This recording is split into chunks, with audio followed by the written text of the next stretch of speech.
ከሚያውቁት ጋር ብትገባ አሪፍ ነው፣ ወይም ከሚያውቀን እፎይ ጋር ብትገባውን አሪፍ ነው። አሁን አይተሃል፣ እፎይ አሁን ሙስሊሞችን ዝም ብሎ ያስገባል እንዳንተ ማለት ነው። አሁን ጥፋታችሁን መሰለ አንተና እሱ ማለት ነው። እሱ ማያቅ ሙስሊም ያስገባና እዛው ጦጣ ያረጋቸዋል። አንተም እዚህ ማያቅ ክርስቲያን ያስገብተህ ጦጣ ታረጋቸዋል። ቆይ ሁሱ እዚህ ላይ ሐሳብ አለኝ። ልዑል አለክ አለው። እፎይ ጥያቄ ይጠይቃል እንዴ? እፎይ ክርስትና ላይ ጥያቄ ይጠይቃል?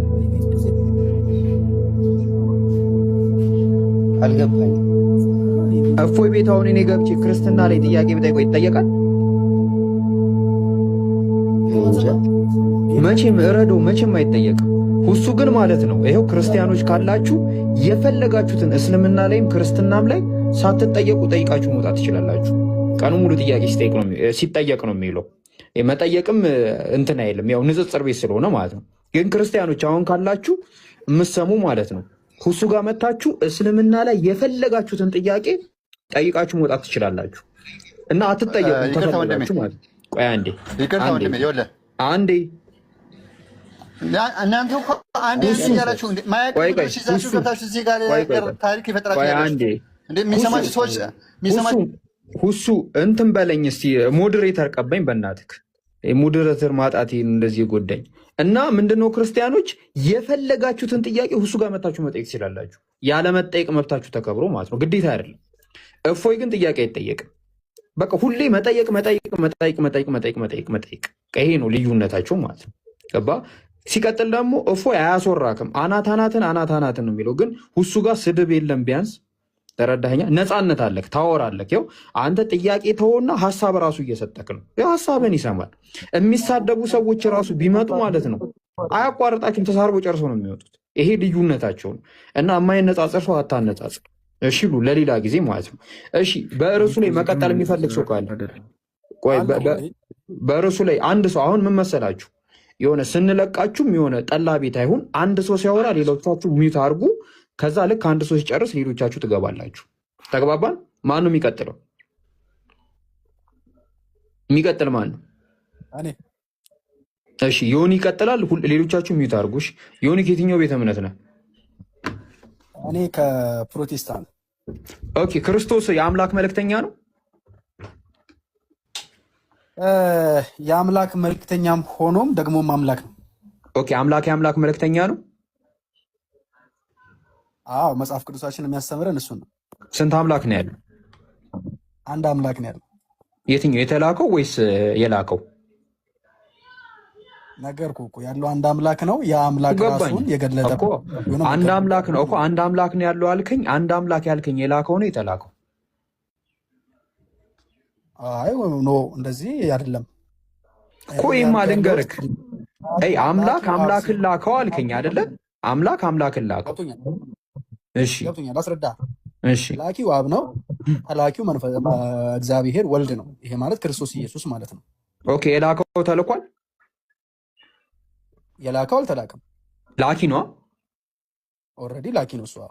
ኦኬ ይሄ ላኪው አምላክ ያልከን ሌላ አምላክ ነው የላከው ወይስ ራሱን ነው የላከው? አዎ በጣም ጥሩ ጥያቄ ነው ይሄ። እግዚአብሔር አምላክ ራሱ የሰው ልጅን ለማዳን የገለጠበት ራሱ ለምን ላከ አይደለም ዮኒ፣ ጥያቄ የጠየቅኩህ ያ የላከው አምላክ ራሱን ነው የላከው ወይስ ሌላ አምላክ ነው የላከው?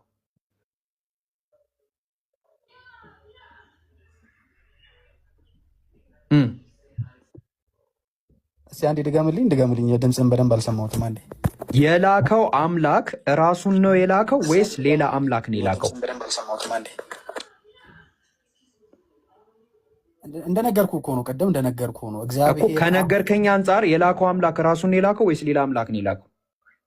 ሌላ አምላክ አላከም፣ ልጁን የላከው እኮ። ልጁ ሌላ አምላክ ነው ወይስ ላኪው ነው? ምን ልጁ ላኪው ነው ወይስ ተላኪው ነው? ልጁማ የተላከው ነው። ላኪው ነው? ምኑ ልጁ ላኪው ነው ወይ? ልጁ ላኪው አይደለም፣ ላኪው አብ ነው እኮ አልኩህ እኮ ብሮ እኮ። ልጁ ተላኪው ነው፣ ላኪው ደግሞ ሌላ ነው። ላኪው አብ ነው አልኩ። ይሄንን ስልህ ግን ተላኪው ልጁ ተላኪው ነው እንጂ ላኪው አይደለም። አይደለም አይደለም እኮ ላኪው ሌላ ነው ማለት ነው። ላኪው እግዚአብሔር አብ ነው። ተላኪው እግዚአብሔር ወልድ ነው። ኦኬ የላከው አምላክ ሌላ አምላክን የላከው ወይስ ራሱን የላከው?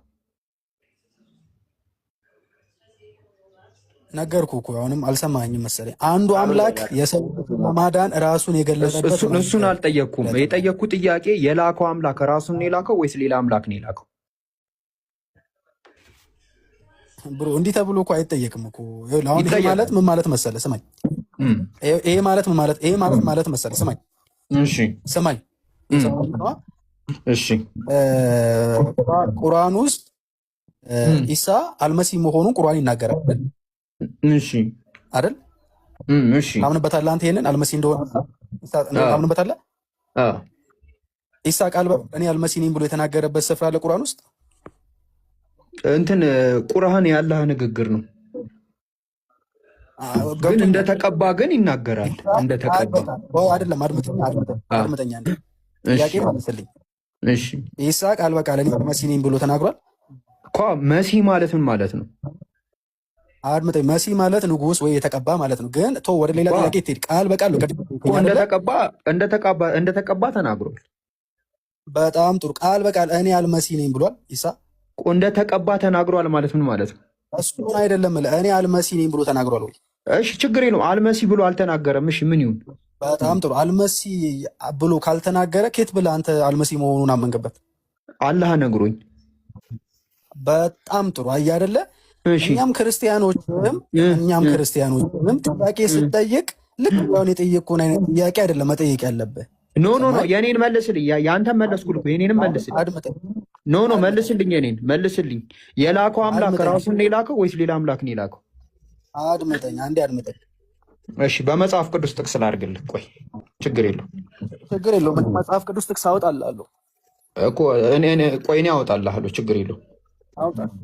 በመጽሐፍ ቅዱስ ጥቅስ እናውራ። እሺ ዮሐንስ ወንጌል ምዕራፍ 17 ቁጥር 3 አውጣና አንድ ላይ እናነበዋለን። 17 ቁጥር 3 ያለሁት አምላክ ያዘዘንን እንጂ እኛ በራሳችን አምልኮ ደግገን አሁን እያልከኝ የሆነ ጊዜ ተነስተን ጾም አይቻልም። ኖ እያልከኝ ያለኸው እኮ ለአላህ ይቅርታ ለመጠየቅ አትጸልይ እንደማለት እኮ ነው። እኔ አሁን አላህ አላልኩም። ጸልይ አላልኩም። ጸሎት ደስ ባለ ጊዜ መጸለይ ትችላለህ። ሮቤ ጸሎት ለመጸለይ ወደ ድጋጌዎች ቆይ አዳምጥ። እነዚህን የጾም አይነቶች ቀደም ለማነጻጸር ስለሞከርክ ነው አሁን ወደ ማነጻጸሩ ይሄድኩልህ እንጂ እስልምናን ብቻ ጠይቀህ እየመለስኩልህ ነበረ። ነገር ግን በክርስትና ካለኛ አንድ ሰው በቃ ማነጻጸር ጀመረ። የዛኔ ማነጻጸር ግድ ይላል። አይ እንደገና እኔ አልፈልግም አታነጻጽርብኝ፣ አያስኬድም። አንዴ ማኖ ነካ በቃ ሰውዬ ቢያነጻጽር ብታነጻጽርም ችግር የለውም። ሮቤ እኮ በቃ እንደሱ ከሆነ አሁን እየጾሙት ያለውን ጾም አምላክ አዟቸው ነው ወይ እየጾሙ ያሉት ነው ጥያቄው። አምላካቸውን ለማስታወስ መራብ መጠማት ምንም ችግር የለውም። ይጠማሉ፣ ውሃ አይጠጡም። አይጠጡም። በጾማቸው ቀን አይጠጡም።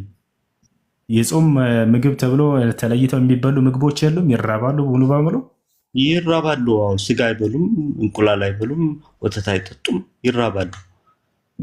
ከነዚህ ውጭ ሌላ ይበላል?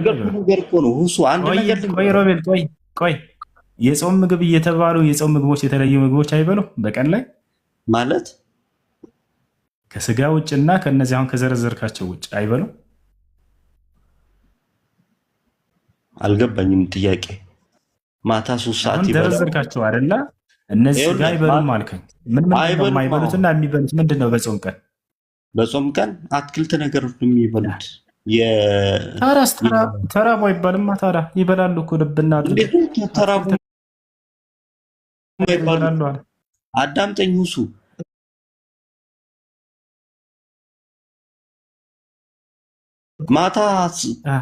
ከማታ 6 ሰዓት እስከ ቀን 9 ሰዓት ድረስ ምንም አይበሉም። ከዚህ በላይ ረሃብ ምንም አይነት ምግብ አይዋ። አሁን አየህ አይደለ? አሁን የክርስቶስና የነቢያቶች አጻጻም እንዴት ነው ወደሚለው እንመጣለን። ኢየሱስ ክርስቶስ ይበላ ነበር አይበላም? በጾሙ ጊዜ ጥቀስልኛ። የትኛው መጽሐፍ ላይ ነው ይበላል አይበላም የሚለው? ጥያቄ ነው። አሁን ክርስቶስ እንደ ክርስቲያኖች ነው የሚጾመው ወይንስ እንደ ሙስሊሞች የሚለው ልናየው ነው። ይብላ አይብላ ኢየሱስ ክርስቶስ የሚጠቅስ ነገር የለውም አለ። ምንም አይበላም ነበር ኢየሱስ። ማስረጃ ላሳየህ፣ ላውጣለህ? አስረዳኝ። በጣም ጥሩ ላሳየህ። መጽሐፍ ቅዱስ ይዘሃል? መጽሐፍ ቅዱስ ይዛለሁ፣ አወጣዋለሁ፣ ችግር የለውም። ሉቃስ አልገለጽኩም። እኔ ጥያቄ ነው የጠየቅኩህ። ዊስኪ አስካሪ መጠጥ ነው አይደለም ነው ያልኩህ። ለሚያሰክረው አስካሪ ነው፣ ለማይሰክረው ደግሞ አስካሪ አይደለም። አይዋ አሁን ጥያቄው አስካሪ ነው ወይንስ አይደለም? እርሱ በራሱ ነው ለሰዎች። ኦኬ እሺ፣ አስካሪ ይሁንልህ። ይሁንልህ ሳይሆን ያሰክራል። ስለዚህ ሐዲስ አስካሪ መጠጦችን ይከለክላቸዋል። ረጋ በል ሮቤል፣ ጠየቅ ካረል መለሰልህ እንጂ መልስ አትፈልግም። አላህ ስብሐነሁ ወተዓላ አስካሪ መጠጥን ቃል በቃል በቁርአን ላይ ይከለክላል። ማስረጃ ሱረቱል ማኢዳ ላይ ያ አዩሃ አለዚነ አመኑ ኢነመል ኸምሩ ወልመይሲሩ ወልአንሳቡ ወልአዝላሙ ሪጅሱ ሚን ዐመሊ ሸይጣን ፈጅተኒቡሁ አለ። አስካሪ መጠጥን ራቁት እያለ አላህ ስብሐነሁ ወተዓላ የሰይጣን ስራ ነውና ራቁት እርሱን እያለ ይከለክላል። ይሄ ነው። ብዙ ይቅርታ፣ እኔ አሁን 3 ጥያቄ አሉ ብዬህ ነበር የጠየቁትና አሁን ሁለተኛው ጥያቄ ላይ ነው ያለ ነው። ቅድም የነገርኩ ነገር ምንድነው መሰለህ? እኔ ስለ ሎጂክ ነው። አሁን ስለ ክርስትና ብትጠይቀኝ ምንም የማውቀው ነገር የለኝም። ስለ እስልምና ብትጠይቀኝ እኩል ነው የማውቀው። ይሄን ንገረህ። አብሮኝ የሚኖር ሙስሊም አለ አልኩ። በጾም ሰዓት የሚያወጣው ወጪና ከጾም ውጭ የሚያወጣው ወጪ አንድ አይደለም። ይሄን እንዴት ነው አብረህ የምታስኬደው? ስለየትኛው ወጪ ነው የምታወጣው? ስለየትኛው ወጪ ነው ሮቤል? እነዚህ ወጪዎች የማውጣት ግዴታ አምላክ አላህ ሱብሓነሁ ወተዓላ አደረገበት። ቆይ አንዴ፣ ሰውየው ከልክ በላይ የሚያወጣ ከሆነ አይተህ ከሆነ ስህተት ነው እሱ። ይሄን ኢስላም አያዘው። ኢስላም የሚለካው በጓደኛ ሳይሆን ቁርአንና ሐዲስ ላይ ባለ ትዕዛዝ ነው። አላህ ስለ አባካኞች ምን ይላል ብለህ ብትጠይቀኝ እመልስልሃለሁ። ነብዩ ሰለላሁ ዐለይሂ ወሰለም ስለ አባካኞች ከልክ በላይ ወጪን ስለሚያደርጉ ሰዎች ምን ይላሉ ካልክ እመልስልሃለሁ። ቃለ ሱብሓነሁ ወተዓላ ወኩሉ ወሽረቡ ወላ ቱስሪፉ ይላል። ብሉ ጠጡ ግን ሳታባክኑ ይላል አላህ። ማባከንን ከልክሏል። ወላ ቱበዚር ተብዚራ ይላል። ማባከንን አታባክን። ኢነል ሙበዚሪነ ካኑ ኢኽዋነ ሸያጢን አለ። አባካኞች የሰይጣን ወንድሞች ናቸው እንዳውም ብሎ ገለጻቸው። ማባከን የሚወገዝ ነገር እንጂ የሚወደስ አይደለምና ነቢዩ ሰለላሁ ዐለይሂ ወሰለም ሐዲስ ላይ ልክ እንዲሁ ምን አሉ?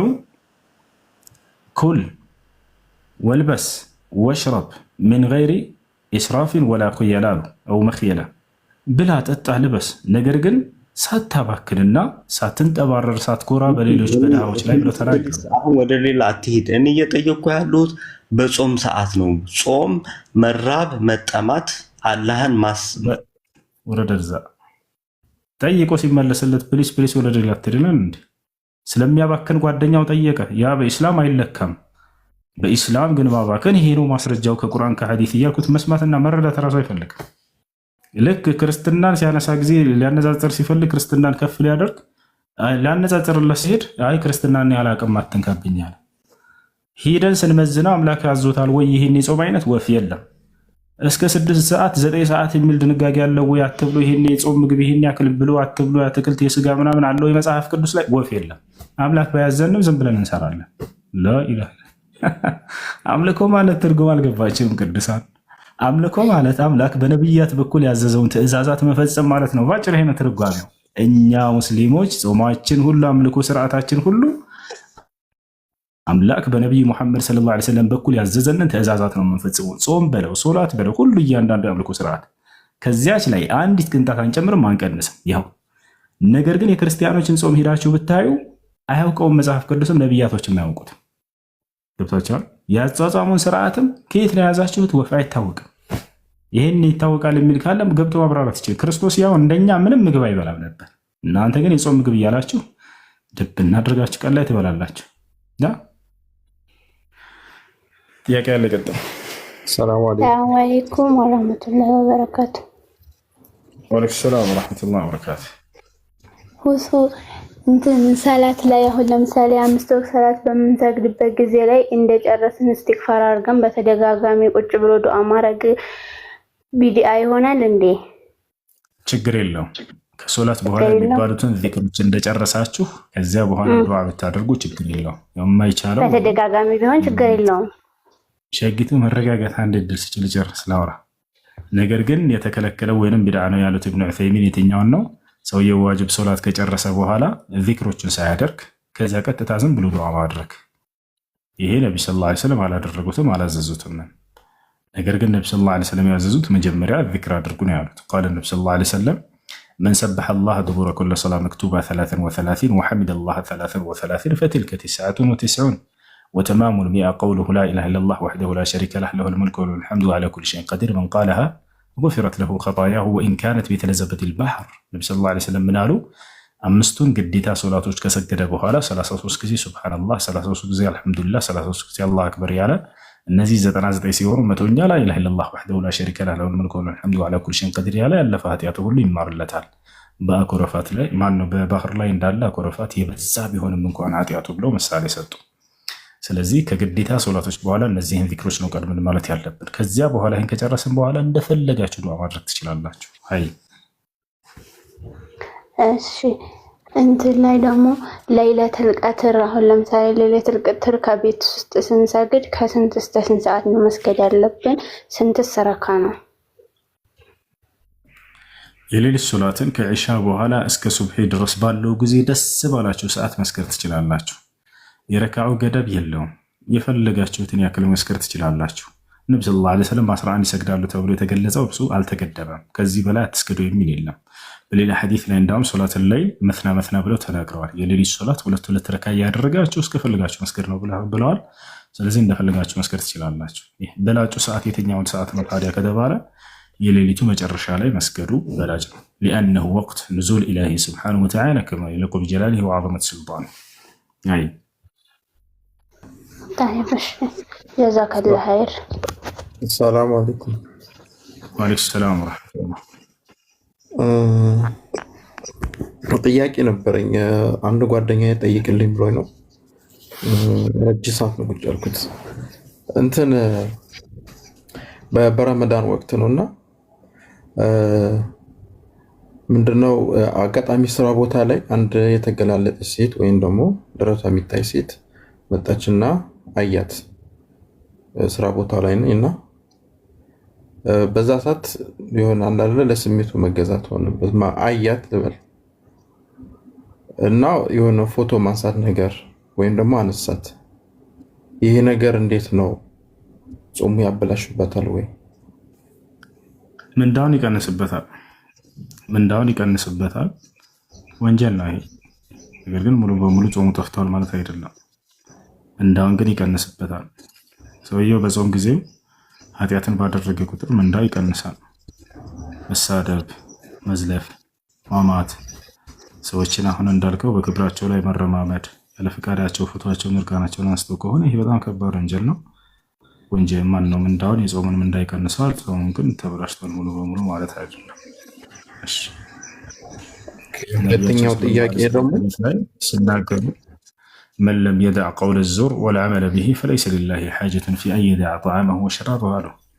በጾሙ ቀን የውሸት ምስክርና በውሸት ምስክር መስራት መናገር ያልተወሰው ምግቡን በመተው ላይ ምንም አላህ ከዚያ ጉዳይ የለውም ብለው ተናግረዋል። አላህ ሱብሓነሁ ወተዓላ ጾማችሁን ስትጾሙ ጊዜ ከምግብና ከውሃ ከመጠጥ ምናምን ብቻ ሳይሆን ከክፉ ንግግርና ከክፉ ስራዎች መጾም አለበት ሰውየው ነው። በጾሙ ጊዜ ሰዎችን ማማት፣ ሰዎችን መስደብ፣ ሰዎችን መዝለፍ፣ በክብራቸው ላይ መረማመድ ይሄን አስፈላጊ አይደለም። ምንዳውን ይቀንሰዋል።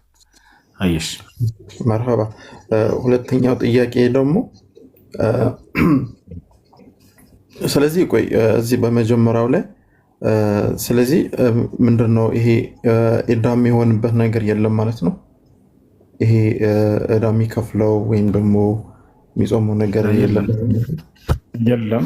ነገር ግን ተውበት ማድረግ ወደ አላህ ስብሐነ ወተዓላ ያን ሰው ይቅርታ መጠየቅ አለበት። በድሎታል፣ ፊቱን በድሎታል፣ ይቅርታ መጠየቅ አለበት።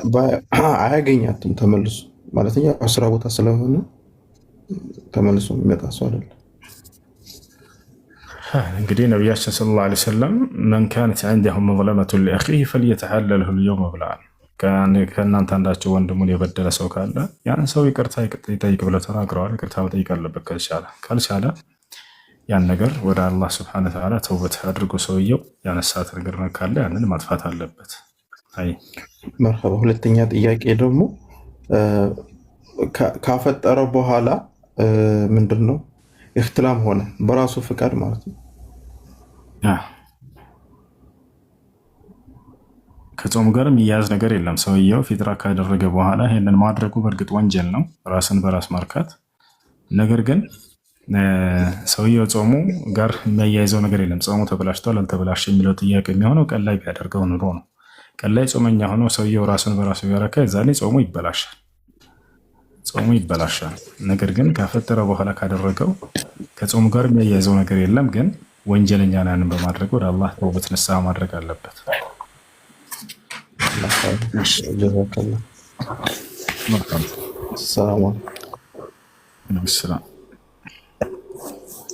እሺ መስኪ አለሽ ወይ? ያለሁ ሰላም ነው። እንዴት ነሽ? ሰላም እግዚአብሔር ይመስገን። አለሽ ጥያቄ አለሽ?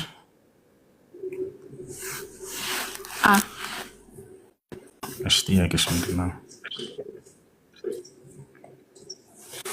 ጥያቄ ባለፈውም ስጠይቅ ነበር ስላልተመችኝ ወጣው። እሺ ምን ነበር አስታውሽኝ? እኔ ኢየሱስ ጌታ ነው አልኩ፣ አንተ አይደለም አልክ። በዛ ነበር የተከራከርነው። ኢየሱስ ክርስቶስ ጌትነትን በመሰጠት ያገኘው ጌትነት ነው፣ በመደረግ ያገኘው ጌትነት ነው ብዬሽ ነበር አይደለ? እሱን አልተረዳሽም እኮ። ኢየሱስ አሁን ማን ነው ብለህ ነው አንተ የምታምነው? ኢየሱስ የአምላክ መልእክተኛና ነብይ ነው ብዬ ነው የማምነው። ነብይ ከተባለ ለምን አምላክ የዘላለም አምላክ መባሉ ለምን አስፈለገ? ወይስ ከነቢያቶች አምላክ ይሆኑታሉ? የዘላለም አምላክ አልተባለም። ኢየሱስ ክርስቶስ የተባሉን ከነገርኩሳ እና አልተባለም። ኢየሱስ ክርስቶስ ሲጀምር አምላክ እንዳለው ነው ያስተማረው። ዮሐንስ ወንጌል ምዕራፍ 20 ቁጥር 17 ላይ ወደ አምላካቸው አድርጋለሁ ብሎ አምላክ እንዳለ አስተምሯል። ኤፌሶን ምዕራፍ 1 ቁጥር 3፣ ኤፌሶን ምዕራፍ 1 ቁጥር 17 ላይ የኢየሱስ ክርስቶስ አምላክ ይባረክ ይላል። ስለዚህ ክርስቶስ አምላክ አለው እኮ። ኢየሱስ ክርስቶስ የዘላለም የእውነተኛ አምላክ ነው የሚለው አንደኛ ዮሐንስ 5:20 ላይ ያለ ኢየሱስ የዘላለም አምላክ ነው። እሱ ጋር ኢየሱስ የዘላለም አምላክ ነው አይልም። አውቃለሁ ይላል። እስቲ አንብበው። ባለፈውም ማጥፋት እስቲ አንብብልኝ። ችግር የለውም አነብልሻለሁ።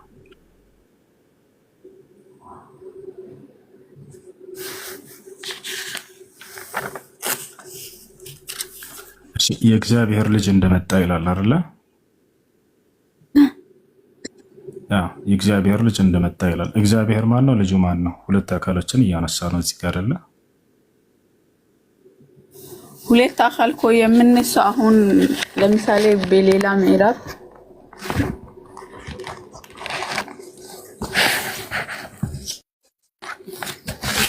ይቅርታ ቆይ አንዴ ሙይት ላድርግና ላውጣ። አሁን ኢየሱስ ማለት በስጋ እየተገለጠ እግዚአብሔር ነው ባጭሩ። እንደሱ የሚል የለም መጽሐፍ ቅዱስ ላይ። ኢየሱስ ማለት በስጋ የተገለጠ እግዚአብሔር ነው የሚል። እሺ አሁን ለምሳሌ ባለፈውም ነግሬህ ነበር ግን አላመንከኝም። አሁን እኔ የምነግርህን ጥቂት አንተ እንደምትፈልገው ሳይሆን መጽሐፉ እንደምለው ታስረዳኛለህ። አየሽ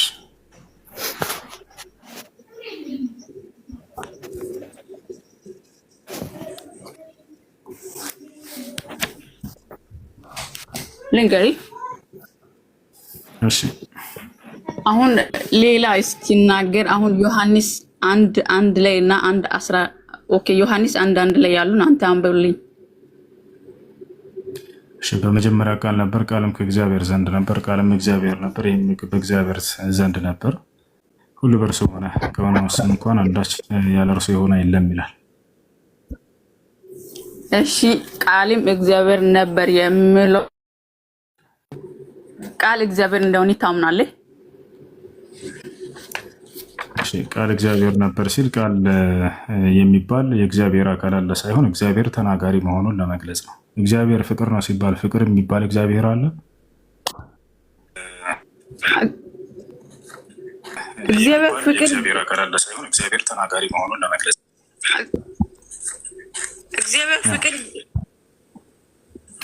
እግዚአብሔር ፍቅር ነው ማለት እኮ ፍቅር እግዚአብሔር ፈቃድ ልዩነት የለም። እግዚአብሔር ፍቅር ነው ማለት እኮ ፍቅር እግዚአብሔር ፈቃድ ልዩነት የለም። እግዚአብሔር ፍቅር ነው ሲል ፍቅር የሚባል እግዚአብሔር አለ ማለት ነው ወይንስ እግዚአብሔር አፍቃሪ ነው ለማለት ነው? አፍቃሪ። በጣም ጥሩ። እግዚአብሔር ቃል ነው ሲል እግዚአብሔር ተናጋሪ ነው የሚለውን ለመግለጽ ነው። ገብቶሻል? እግዚአብሔር ብርሃን ነው ይላል። ብርሃን የሚባል እግዚአብሔር አለ ወይንስ እግዚአብሔር ብርሃንን የሚሰጥ ነው ለማለት ነው? ኦኬ፣ አንዴ አታውጠኝ ግን እመጣለሁ። ችግር ነው። እሺ ሮቤል ጥያቄ አልጨረስክም? ጥያቄህን ቀጥል። እሺ ከሶስተኛው ጥያቄ መሰለ አሁን ለምሳሌ በክርስትና አስተምሮ ውስጥ ምንም አይነት የእስልምና ትምህርት ክርስትና ውስጥ አታገኝም፣ አላየውም። በእስልምና ውስጥ ግን ኢየሱስን ያነሳል፣ ሌሎችንም ያነሳል። ይህን እንዴት ትገልጸዋለህ? ልትገልጽ የፈለግከው ነገር ምንድን ነው? ማወቅ የፈለግከው ነገር? ማወቅ የፈለግኩት ነገር በእስልምና ውስጥ አሁን ለምሳሌ በክርስትና ውስጥ ኢየሱስን የካደ ኢየሱስን አልተሰቀለም፣ ሰው ነው፣ አምላክ አይደለም ብሎ የሚያስብ ከሰይጣን ወገን ነው ብሎ ነው የሚያምኑት። ስለዚህ ኢየሱስ ሰው ነው ብሎ የሚያምን ከሰይጣን ወገን ነው፣ ተቃዋሚ ነው። ስለዚህ ኢየሱስን ሰው ነው ያለ ከሰይጣን ወገን ነው ከተባለ ክርስቶስ ራሱ ሰይጣን ነው ማለት ነው እንደ መጽሐፍ ቅዱስ። አንተ ባልከው ሚዛን እኔ ኢየሱስ ክርስቶስ ሰይጣን ነው አይደለም፣ ግን አንተ ባስቀመጥከው ሚዛን ክርስቶስን ኢየሱስን ሰው ነው ያለ ከሰይጣን ወገን ነው ብሎናል አይደለ? ኢየሱስ ቃል በቃል እኔ ሰው ነኝ ያለው ራሱ ነው። ና ማስረጃ ላሳየህ። ሮቤ ልክፈትልህ ማስረጃ። ምን ማለት? ቃል በቃል እኔ ሰው ነኝ ብሏል። ምን አልክ አንተ? ኢየሱስን ሰው ነው ያለ ከሰይጣን ወገን ነው። ያ ኢየሱስ ተቃዋሚ ነው። ስለዚህ ኢየሱስ ሰው እንዳልሆነ አንተ ራሱ ታምናለህ። ምክንያቱም ሰው ለመባል ኢየሱስ ሰው እንደሆነ ነው የሚያምነው። ራሱን እኮ እያልክህ ነው ሮቤል። ማስረጃ ላሳየህ ሆይ ይኸውልህ ኢየሱስ ፈጣሪ አይደለም ብሎ የሚያምን ከሰይጣን ወገን ነው። ገባህ? ኢየሱስ ሰው ነው ብሎ የሚያምን ትክክል ነው ወይንስ ስህተት ነው? ይኸውልህ በስጋ ተገለጠ ነው የሚለው እንጂ ሰው ነው አይደለም። ሰው ነው በቃ ሰው ነው የሚል ካሳየሁ ዛሬ ክርስትና ስህተት መሆኑን ትረዳለህ። ለመጨቃጨቅ ሳይሆን ሎጂክ እናውራ። ሰው ለመባል ስለ መጨቃጨቅ ስለ ሎጂክ አይደለም ሮቤል። መጽሐፍ ቅዱስ ላይ አንስተሃል፣ በሱ ላይ እያወራህ ነው። ኢየሱስ ሰው ነው እያለ ከሰይጣን ወገን ነው ብለሃል አይደለ? ኢየሱስ እኔ ሰው ነኝ እንዳለ ባሳይህ ምን ትላለህ?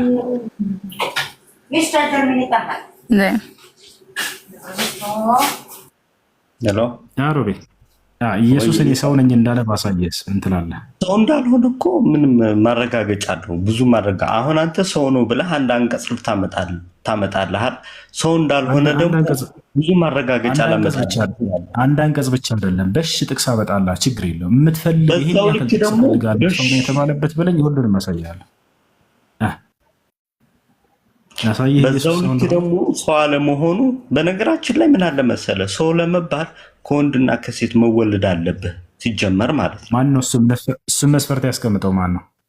እንዴት ሰው ለመባል ከወንድና ከሴት መገኘት አለበት የሚለውን መስፈርት ማን ያስቀምጠው? ከኢየሱስ ውጭ ከአንድ ሴትና ከአንድ ወንድ ያልተወለደ አምጣልኝ። አሁን እሱ አይደለም። አሁን ላስቀመጥከው መስፈርት ማስረጃ አምጣ። መጽሐፍ ቅዱስ ላይ አንድ ሰው ሊባል ዘንድ ከወንድና ከሴት መገኘት አለበት የሚለውን መስፈርት ማን ያስቀመጠልህ? አንተ ደግሞ ከኢየሱስ ውጭ ከሴትና ከወንድ ያልተወለደ አንድ ሰው አምጣልህ። አንተ ደግሞ ሳይሆን ወደ እኔ ትመጣለህ፣ ችግር የለውም። መስፈርት አስቀመጥክ አይደለ? ለዚያ መስፈርት ማስረጃን ከየት ነው? ይሄ መስፈርት ያመጣኸው ነው? የቱ ጋ ነው? ሰው ለመባል ከአዳምና ከሔዋን የተፈጠረ ሰው ይባላል። ከአደምና ከሐዋ ማን ነው እንደሱ ያለ?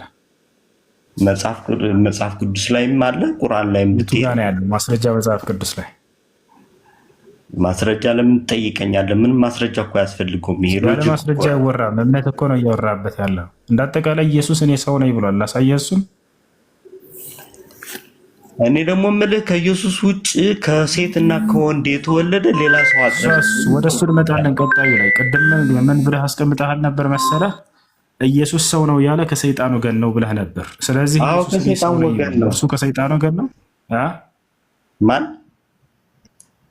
ኢየሱስ ሰው ነው ያለ ሰው ከሰይጣን ወገን ነው ብለህ ነበር። ስለዚህ ኢየሱስ ክርስቶስ እኔ ሰው ነኝ ብሏል። እርሱ ከሰይጣን ወገን ነው ወይ? እንዳንተ ሰው አይደለም፣ በስጋ የተገለጠ አምላክ ነው። በቃ ሰው እንደሆነ የተናገረበትን ላሳየህ አሁን ማለት ነው። በቃ ቀጥታ ወደ ማስረጃው ላይ ያው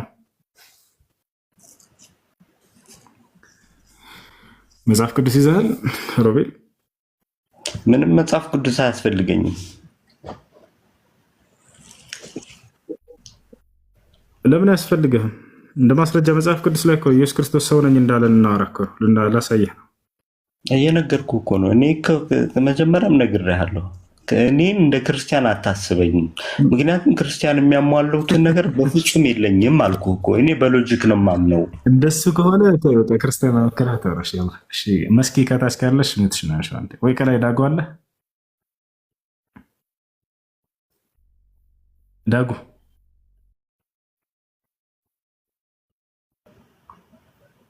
ውሱ እኔ እየነገርኩህ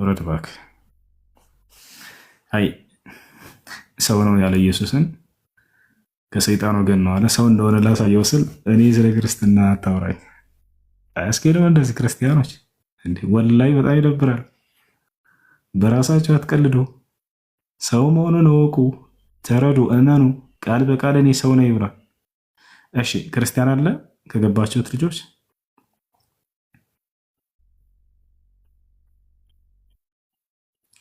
እሺ ክርስቲያን አለ። እሺ ዋክሰ ትቀጥላለህ። ሙሐመድ አንዴ ከታች ሜትህን አንሳ። ሄሎ ሰላም ነው፣ እንዴት ነህ? ሰላም አለይኩም። ወአለይኩም ሰላም። ቅድም ኮሜንት ላይ አትቅጠፉ ሱ እያልክ ነበር አይደለ? ኧረ እኔ ብዙ ቀን አስገባኝ ስላት አስገባኝ እንድትገባ ፈልጌ ነው። በጠይቅ ጥያቄ ነበረኝ ነው። ጥያቄ ምንድን ነው? ይቅር ብያለሁ፣ ግን እንደሱ አትበነሽ፣ ጥሩ አይደለም። ምክንያቱም እንዴት ነው እየተናገርን ያለ ነው። ይሄ ቅጥፈት ከሆነ እንጠየቅበታለን፣ ካልሆነ ግን የአላህን ቃልና የመልክተኛው ቃል ተናግረን ቅጥፈት ካልክ ከአላህ ጋር ነው፣ ከኔ ጋር አይደለም ጸብህ። እሺ ጥያቄን ቀጥል። እንትን መጽሐፍ ነው ማጠናቸው መጽሐፎች ፈልጌ ነበር። እንትን ምንድን ነው የሚያስፈልግ? እንደዚህ መጽሐፍ ቁርአንና ሐዲስ ቁርአንና ሐዲስን ከክርስቲያኖች ምናምን ያ አኺ አወል ሸይ ተቅረኡን الكتاب والسنة ቁርአንና ሐዲስን ቅሩ። መጀመሪያ ቁርአንና ሐዲስን ሳትቀሩ ወደ ንዝዝር የገባችሁ ልጆች በርካታ ነገራቶች ታበላሻላችሁ። አዎ ወላሂ ላዚም መጀመሪያ ሰው ዲኑን በደንብ አድርጎ ቁርአንና ሐዲስን ይወቅ። ዓላማው ምንድነው ከተባለ በንዝዝር ላይ ሰዎችን ወደ እስላም መጥራት ነው። የእነሱን መጽሐፍ ብቻ አውቆ ዝም ብሎ አፍ ማስያዝ ብሎ ስትከራከር ስትባባል መዋሉ ከሆነ ዓላማው ይሄ አይደለም። ዓላማው የነቢያቶች ዓላማ ሰዎችን ፍጥረታትን ከማምለክ ፈጣሪን ወደ ማምለክ ለመጣራት ነው ዓላማቸው። ይህ ዝም ብለህ እሱ አያስኬድም። እነዚህ አምላክ አላህ ሱብሓነሁ ወተዓላ ለነብዩ ሰለላሁ ዐለይሂ ወሰለም ኢስላምን ነው እንዲያዙ የመጀመሪያ ጥሪ ያደረገላቸው። ግን የዛኔ ጥያቄያቸውን በሚያመጡ ጊዜ ክርስቲያኖች፣ አይሁዲዎች ረድ ይሰጥላቸው ነበር አላህ በቁርአን ላይ። አሁን እንዲህ ይለዋል ክርስቲያኖች እንዲህ ብለህ መልስላቸው ይባላል። የዛኔም ልክ እንዲሁ ዓላማ የዚህ ቦታ ላይ ወደ ኢስላም ልጠራቸው ነው። በዚያ ላይ ግን እነዚህ ሰዎች ከመጽሐፋቸው የሚያስፈልጋቸው ነገር ካለ የዛኔ ከመጽሐፋቸው መልስ ትሰጣቸዋለህ። ዓላማው እነሱን አፍ ማስያዝና ዝም ብለህ ተከራክረህ እንትን ማለት ሳይሆን ወደ ኢስላም መጋበዝ ነው፣ ወደ ነቢያት መንገድ መጣራት ነው። ይሄ ነው። እሺ በቀደሙት ጊዜያቶች ላይ የዛሬ 3 ዓመት 4 ዓመት በፊት ዳዕዋ በጣም ደስ ይል ነበር። ዓላማችን ወደ ኢስላም መጣራት ነው። በቀን ሁላቸውም ኢስላምን ይሰሙ ነበር፣ ያዳምጡ ነበር ከአንደበታቸው። በቀን 6፣ 7፣ 8፣ 9 እስከ 10 ሰው የሚሰልምበት ጊዜ ነበር። አሁን ላይ ሁሉም አፍ ማስያዝ ሆኗል ዓላማው። እንደዚያ ከሆነ በፍጹም እነዚህ ሰዎች እንዲሰልሙ ሳይሆን የሚጋብዛቸው ነገ ምን አይነት መልስ ይዘን እንምጣ እኛም አፋቸውን እንድናስይዝ ብለው ያን መንገድ እንዲሄዱ ነው የሚጋብዟቸው። አላህ ነው ስታን። እሺ፣ ስለዚህ ቁርአንና ሐዲስን ተማሩ። መጀመሪያ የነብያትን መንገድ ዓላማቸውን ትረዳላችሁ። ሰዎችም ወደ ኢስላም የመጣራት ዓላማ አንግበው እንደመጡ ትረዳላችሁ። አይ ጥያቄ አለ። ቀጥል።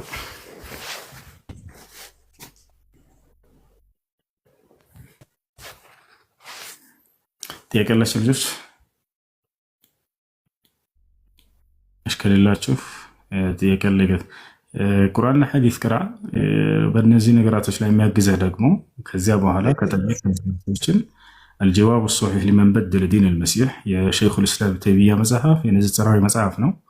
ክርስቲያኖች ኢየሱስ ክርስቶስን አምላክ ያደርገዋል ብለው የሚያስቧቸውን ጥቅሶች ከመጽሐፍ ቅዱስ ላይ እያነሳ ኢብኑ ተይሚያ መልስ የሰጠበት መጽሐፉ ነው።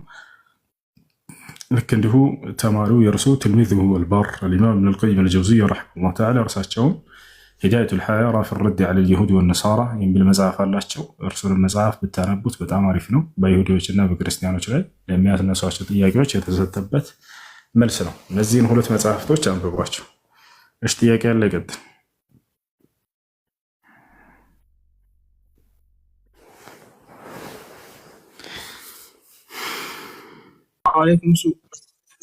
አለይኩም ሰላም ወራህመቱላህ። እንዴት ነህ? አልሐምዱሊላህ። ጥያቄ ነበረኝ። እሺ፣ ጥያቄ ምንድን ነው?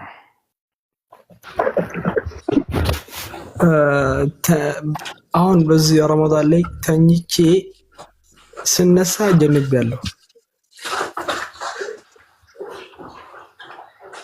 ጾም ያበላሻል ነው? እንዴት ነው? ላ በእንቅልፋቸው የዘር ፈሳሽ ብታዩ ጾሙ አይበላሽም። አውቆ ሆድ ብሎ ዘር ፈሳሹ እንዲወጣ ያደረገ ሰው ነው ጾሙ የሚበላሸው በጾም ቀን እንጂ በእንቅልፉ የዘር ፈሳሽ ያየሰው ጾሙ አይበላሽም። ችግር የለውም። እሺ፣ ሌላኛው ጥያቄ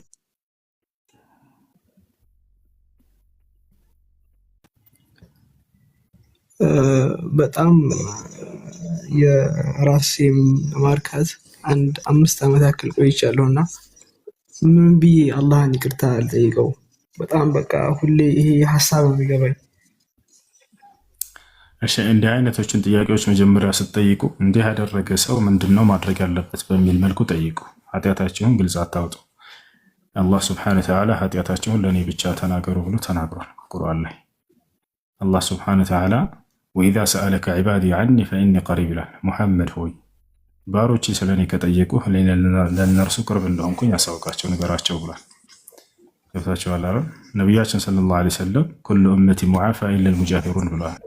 የእኔ ትውልድ ሁላቸውም ኃጢአታቸው ይቅር ይባልላቸዋል፣ እነዚያ ራሳቸውን ኃጢአታቸውን በራሳቸው ላይ ገሃድ ያወጡ ሰዎች ሲቀሩ ብሎ ተናግሯል። ስለዚህ 5 ዓመት የግል ሲያደርግ የነበረ ሰው እንዴት ነው ኃጢአቱ ሊማርለት የሚችለው በሚል መልኩ ጠይቁ። ባረከላሁ ጠብቅባችሁም። እንዳጠቃላይ ወደ አላህ ንስሐ ማድረግ ተውበት ማድረግ